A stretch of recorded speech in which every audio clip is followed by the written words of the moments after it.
Fresh Moni is essentially a financial education platform. That's what we're building. And we've started with a podcast. The money system is a Western concept. Money and finance and getting overdrafts and getting loans where you get that thing up front and you have to pay them back over time. They didn't understand those concepts. Podcasting is very similar to a Pacific concept of talanoa.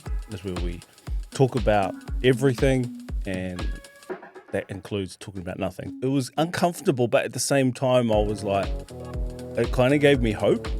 The penny started to drop. I'm like, oh, there's another way to do this life here in New Zealand.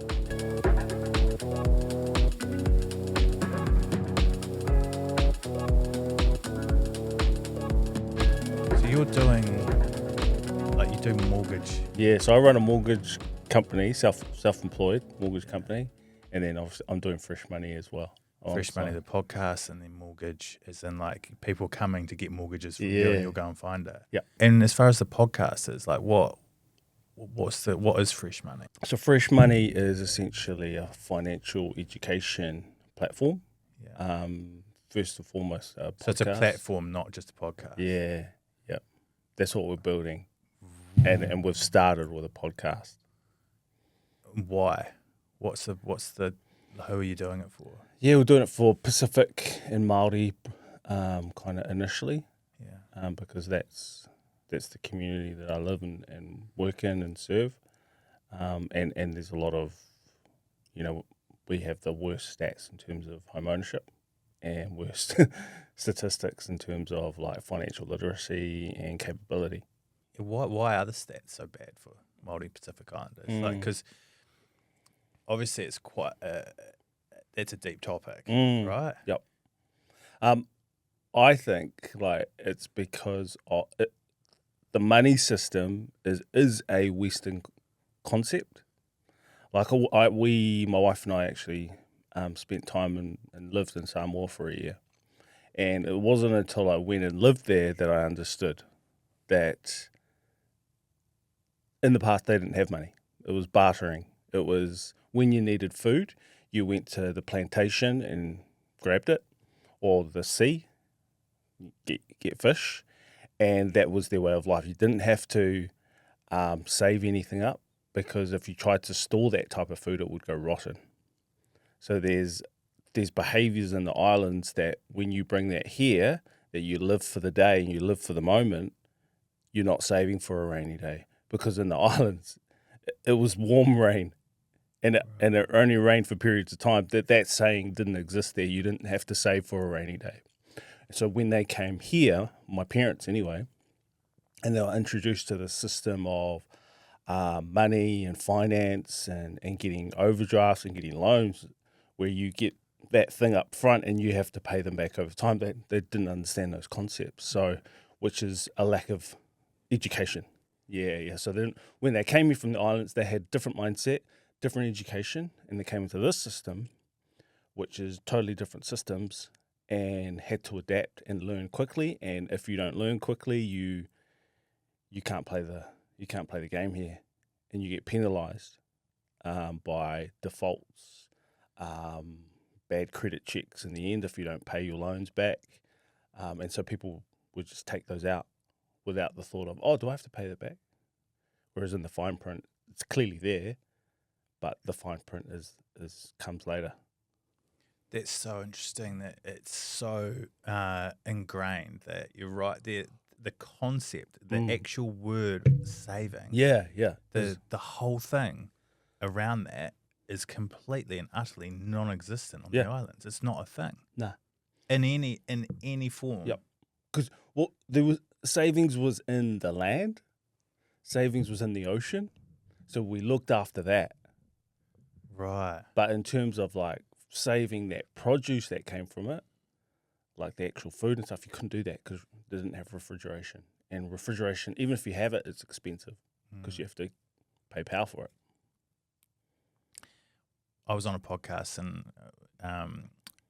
Tanilea Tupu was telling us about his time growing up in the islands. True. And he was talking about that, about how if you ever needed anything in the village, you just go to the place next door, the house next door, or you just go to your neighbour or your auntie or your uncle, and you just never have to worry about putting anything away for another day. It's like exactly what you're saying. It's like right now. Yep. And it's a shared kind of community. What a contrast! Imagine coming over here and trying to fit into this system. And so, how are you doing that? How are you teaching people how to do that? Yes, essentially, it's through the podcast.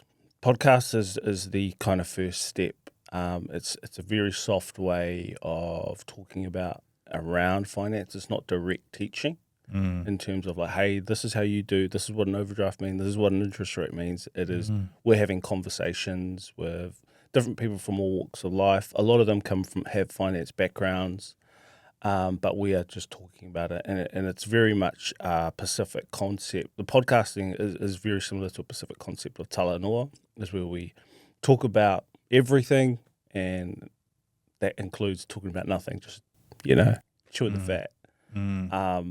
But in that way, it kind of fits into Pacific culture podcasting because it is very similar to the way in the islands is when everyone would gather around and listen and kind of chat and talk and listen to the elders. So podcasting is I would say, the kind of new way of talanoa. Yeah. How did you get to a point where you became educated around finance? And was there a moment that led you to that? Because you were a rugby player. You went over and played in Scotland. Yeah. I mean, there were jobs that you did around that as well. A lot of it's upbringing. Like when you grow up poor and with no money, for me, I wanted to figure it out. I was like, surely there's another way to do this life here in New Zealand. Because we were 7 kids, mum and dad, renting a 3-bedroom place. 7 kids, 3-bedroom. Yeah, it's tight. That's super tight. Very tight. And a garage. So once the garage was there, that was the biggest room. Really? Where were you sleeping? And then the boys got put in the garage. Of course they did. 4 boys. If you were a dad, you'd put the boys in the garage. Yeah, definitely. And you know how you have insulation? Yeah. Yeah, there wasn't. It was just the metal garage and the black paper. Yeah, we were actually privileged because we had the black paper on there. What's the black paper doing? Oh, it's that. Then there's the insulation. Ah. That's the thin layer. So Oh, it was days. that basically the tin and then the framing, and that was our kind of sleep out. Were mum and dad good with money? Or is this where you learned what not to do? That's where I learned what not to do, because we were, car repositions, what do you call them? Actual lay-by, or high purchases. High purchases. High purchases, they were the killers. Jeez, that's a trap, isn't Yeah, it? It's a trap. yeah. It was like, here's your stuff, and you just pay it off bit by bit, and we're like, yeah. And then when you run out, you default on payments, and you get a bad credit check. So all of those experiences, no food, kind of like, man, there's another way. And then I started. No food? Yeah, because Dad was kind of in and out of jobs until he became a taxi driver, and that was kind of boom and bust as well, because it was good on the weekends, and then all the money would go, and then it was no money, and then you're like, flip, what are we gonna eat? Yeah. So it was tough. Times were tough, and but then I started when I went to high school. I wasn't the kind of brightest student at school, but I had some emotional EQ, I had some emotional intelligence, and I was like, I think I understand school. If I just keep my head down, keep quiet, I'm not the cleverest, but I know how to stay out of trouble. And so I was able to do that, navigate that, and I ended up in some good classes. School was streamed, and so each year I would kind of go up in classes. And each time I went up, I was like, there's less and less brown people here, and so my friends became a lot more wealthier, And they were, hey, Willie, when you come to my house after school? And I was like, oh, yeah, sweet. And I'd go into these houses and I'd be like, oh, my gosh, how many people live here? There's like 4 people in my garage. These massive houses. And they're like, oh, it's just me, mum, dad, and my... I'm like, you saying there's 4 people that live here in this huge house? And it started to open my eyes up to like, there's another way to do this life here in New Zealand. But that must have felt like a long way away from where you could get to at that point. Yeah. You're living in a garage. Yep. You're finding it hard to get food on a day-to-day. Lunch. And then you go in and you see these other kids and these other families with this wealth. That must have felt unattainable. It was uncomfortable, but at the same time, I was like, it kind of gave me hope. In a weird way, I was like, that's when the penny started to drop. I'm like, oh, you can do this another way. And so it was kind of all those steps from there, seeing my other mates, like, oh, there's another way to do that. And they had lived in, and they had, from the outside, they had perfect families. No one's got a perfect family, but they had the financial side of things sorted. And that was my kind of, in my mind, the biggest problem that I had at that time was like, we have no money, we have no food, and life is tough. So it gave me hope that there was another way to do this. So I think that those glimmers of hope started the search for how do I figure out this money thing. Yeah. And then I met my wife, and she's Palangi.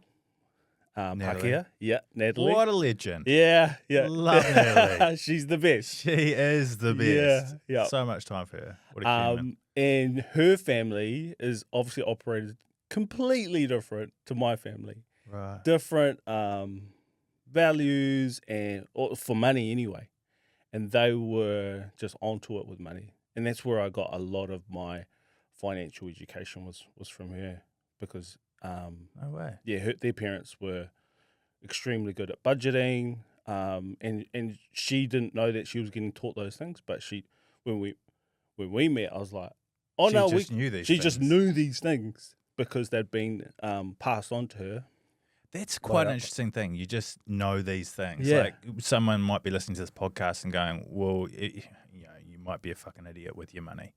And no, like, if you're thinking that, you just know these things. Yeah. Like, you've grown up in an environment where you know these things. You just get it. Yeah, you haven't had to been taught it. Nah. Because you've seen it and you've learned it, and it's become normal. Yep. And you know it. You caught it, essentially, off your parents. You caught it, exactly that. Yeah. And then I got a job. Later on, I got a job at a bank. And so then that opened my eyes even more. Yeah, because and in a way that you're now seeing, you're actually seeing money go from accounts to accounts, and how much people are making and what they're... I could see everything, and it just opened my eyes in terms of, oh, that's how you manage your money, and that's how you don't manage your money. So I could see extremely wealthy people, their incomes coming in, their assets, what they owed, the properties they owned. You can see everything. When they swipe their card, it's just like, and then the whole financial position, you can see it. And that was a huge kind of learning curve for me in terms of, okay, cool, this is how not to do it. That's how to do it. Every single day I'd see, I started as a teller. I would see 30 brand new people every single day, welcome them into the bank, and I'd see their financial information. And I'd be like, okay. Oh, that person's extremely wealthy, but he's wearing shorts, like, and jandals. He's almost hiding his wealth in a way, or he's extremely humble. And I started to see that people who were actually looked wealthy weren't that wealthy, and people who looked, average or poor were extremely wealthy. So there's a lot of people out there that are super cool and casual, and people who are quite flashy are not that wealthy. Yeah. Interesting. So there's no point dressing up to go to the bank, man. Nah. Maybe earlier than that, and maybe in the 80s, there was a point. Yeah.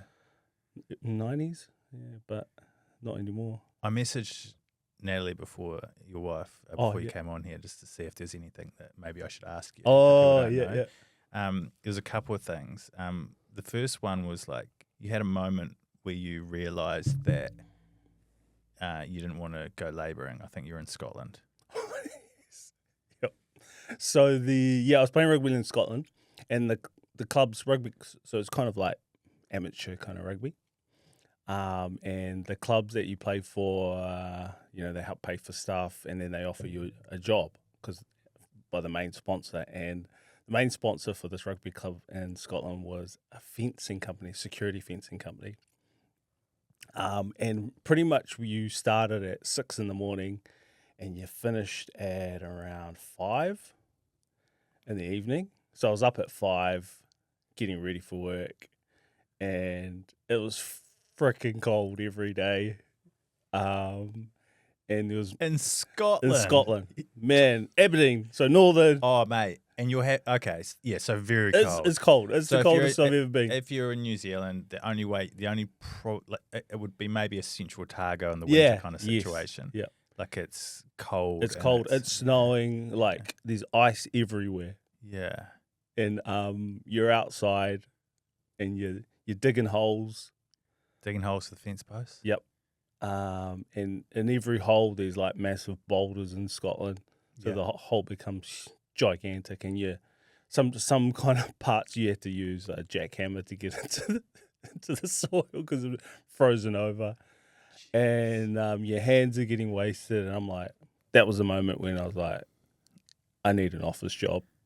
I need to go into finance. I'm really interested in banking right now. And she also mentioned that you're quite capable of taking big risks. So like you've started again a couple of times. Is that right? Yes. Yep.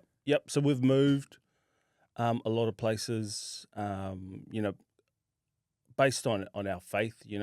We believe in God, and we feel like He's leading us and throughout our whole entire lives, and that means moving certain places. So we sold everything up to move to Samoa. Part of that was we felt God was leading us there, and part You of that moved to Samoa. yeah. Wow. Part of that was I wanted to connect with my culture, and the only way I kind of felt like to do that was to just get fully immersed in it. And we went and did some volunteer work for. Where was Natalie about that? Was this before you had kids, or Yeah, we had kids. You had kids. So at the point? kids were 4 and 6 then. Shivers. So yeah, okay, you're going. Yeah. So this was full noise in. risky Yeah. because you've got young kids, and typically at that age you kind of want some stability. Is this before you got into the banking, or I was in banking by then. this is even bigger risk? Yeah. So I was secure in my job. The career was pretty sorted, really. And you were like, this sounds like I was trying to find myself story a little bit. Yeah, like yeah. You Yep. needed to connect with your culture. Yes, yep. Something had always been there. Like, I need to connect with my culture. I think there's a lot of like identity stuff that a lot of people go through, that they don't actually settle and secure within themselves, and it comes out later, unravels later on. And for that was like, I need to go and be in Samoa. There's so much science to back that up. Yeah. The amount of podcasts that I've seen pop up recently, recorded here at Red 9 Studios, with familiar stories to that. Like I've done, really? familiar stories of like connecting to your culture and how a lot of people don't even know that that's the reason why they might be struggling in life, or especially in like their teens or whatever it is. You know, the self-esteem and everything's linked to understanding who you are. Yes. And a big part of, especially in Māori culture in New Zealand, is there's a disconnect, right? There's a disconnect, and we all know why, but we don't need to get into that. But there's a disconnect, and a lot of Māori don't necessarily fully identify with their culture, and or understand their culture, or understand how they're linked to their culture, and how that manifests in who they are. It comes out, and if you don't have that settled within yourself, it comes out in quirky ways. You kind of fire off, or Did it come out in weird ways for you? Like, what was was there something that was driving you to go, actually, if I go to Samoa, I think if I leave my secure job and take my kids and Yeah, my wife and go to Samoa, typically that won't happen anymore. typically your financial plan, if you sit down with a financial advisor and they go, it goes like that, it should go like that over time. Or actually, it should go like that, and you have kids and it goes like that. And then when they kind of grow up and leave home, it goes like that again. Right. And so selling everything and leaving to go to Samoa to secure my identity is not in a financial advisor's plan, because selling everything, you go like that, and then you go like that. You go like that. Your assets disappear because we needed the funds to live on, essentially, because we were doing volunteer work. But that to me was worth way more than money. Securing my identity. You talked before, you asked, why are you capable of taking risks? Because I like a lot of that trip to Samoa was like, I know who I am, and nothing can really shake me or bother me now. I'll still have moments of fear and worry, but I'm like, actually, I'm good. Yeah. I'm 100% Samoa, whether I have a 1% blood of Samoa in me or 99 or 110% blood. You're Samoan. I'm Samoan through and through. I love that. Yeah. And so, sorry, I forgot what the question was. No. I'm getting caught up in what you're saying, because I think it's so important.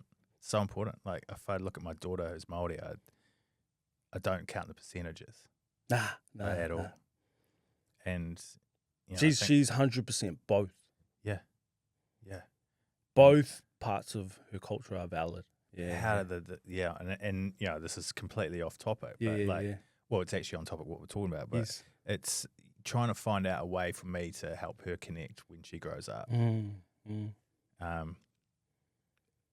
At least we're on the right island for a start. Yeah, true. Yeah, I had to go. And so what happened? You came back, and like what was you found, like, when you were there, like what process did you go through to find out who Willie is? I don't even know if it's a process. I think it's like Western culture creates processes of certain things to get that cultural thing in you. Yeah. Like, you know what I mean? But I think just going there, experiencing the heat, experiencing the dust and the dirt, the difficulty of life, seeing where my parents grew up, like, that was an eye-opener for me. Did that link you in to understand the what they did in your 100%. when you were growing up? Yes. Like, when you were living in a garage, you were thinking, this is pretty shit. This sucks. And then your parents might have been thinking, you young man don't know how lucky you are. You're living in 5-star. So going back, I had all this. Get it now. I get how hard this was for my parents leaving Samoa. This was their culture. Like, they're speaking English. That's the dominant culture in Samoa is Samoan. So coming here, everything's like crazy and foreign. Yeah. The way you pay bills, the the supermarkets here, every part of your everyday life is totally different. So I was like, oh man, they did a lot for me. They gave up everything to come to New Zealand for a better life. And that was what I realized, And I was like, oh, I get it. And it also helped me understand their financial woes as well. I'm like, I get it. They don't have those systems here. Yeah. Oh, yeah, what we're talking about. Yeah, they don't, you know how we talked about, you just know these things? Yeah. Yeah. When you grow up somewhere or in an environment, you catch it. They didn't have anyone to catch those systems from. They didn't know that. So no wonder they struggled when they come to New Zealand. So that's where you get your risk taking from. Yeah. But it gave me a whole heap of understanding, and that gave me security, and I suppose that was the process. And that has set you in the trajectory for Fresh Money, because now you, with your banking, finance background, and then being able to couple that with going back to the islands and understanding the systems or lack of, you're able to put those two together to create something for Pacific Island people that are in New Zealand struggling with the system. Yep. And how helping them understand the rules of the game, because the game here is different. That's a tough gig. Mm. How's it going? It's going good.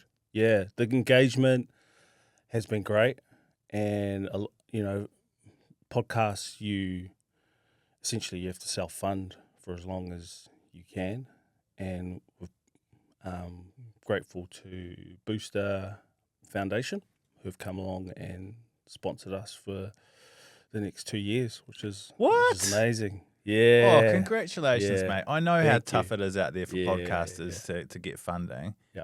Mate, well It's done. awesome, mate. 2 years of sponsorship. Crazy. Booster. Crazy. What's some of the main kind of bits of advice you would give to someone like me starting a business, like Red 9 Studios, financially? Yep.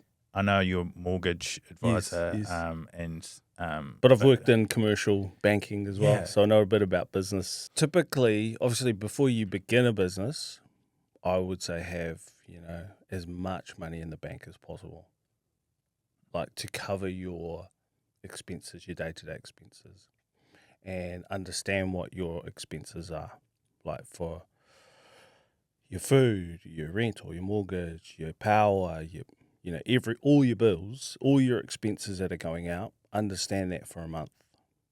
For a month. Yeah, and then go, cool, that's how much money I need to live for a month. And then have that saved up for at least 6 months of expenses, minimum.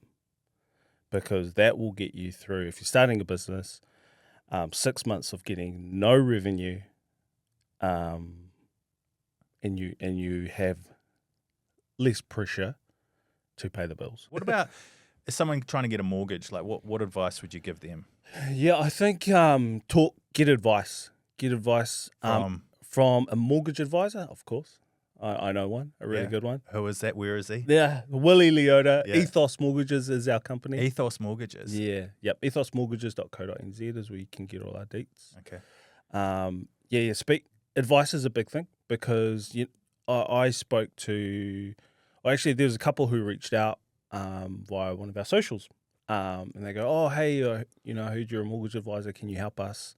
And they just doing that action of reaching out, asking a question, is the biggest thing you'll ever do. So that family, when I had a quick, brief chat with them over Google Meets or Skype or whatever, I was like, "You guys can buy now. Did you know that?" Right. And I'm like, "No, we had no idea."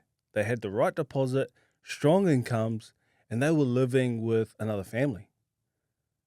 Yeah, so and they probably could have bought a year ago. Right. And that was the biggest thing they could have done, was reach out and ask for help. Yeah. We underestimate that. It's such a powerful move. It's going, "Hey, Willie, can you help me?" And I'm like, that's what I'm here for, to help you. And then you will know exactly where you sit with the bank. Talk to any mortgage advisor. Even if you talk to your bank, they'll tell you straight away. The bank might not give you a full explanation, because typically they just say, "No, you don't meet our criteria," which is no information at all, whereas we'll explain why. Mortgage broker will actually go into detail. What do you think is the biggest myth around buying homes in New Zealand at the moment? That you can't do it. Yeah, I think that's starting to go around at the moment. Listening to a lot. Well, you see it in like online a lot, like articles or in the press, like newspapers or TV, how people can't get into homes. But you can. You just need the right plan. Because it'll either be a deposit or an affordability thing. Yeah, obviously you need to have the right amount of income, but if you can look in the right places, get your home loan pre-approved, and then find a property that suits kind of, even if you get 3 out of your must-haves in a first home, 3 out of 5, you're onto a winner for your first home. Really? Yeah. Yeah, so 3 out of 5, you're on must-haves, yeah. So a lot of people think that that it's impossible, but you just haven't received the right advice, and you haven't been given the right tools to get there. Okay, so just to finish off, explain again where people can find you. Yep, so you can find Fresh Moni podcast on all streaming platforms, Spotify, YouTube, Apple, and then if you are looking for a home loan or finance or anything, I've been in finance for a long time, so I can point you in the right direction, ethosmortgages.co.nz. You're one of the greats. Cheers, mate. Thanks for coming on. Thank you, bro.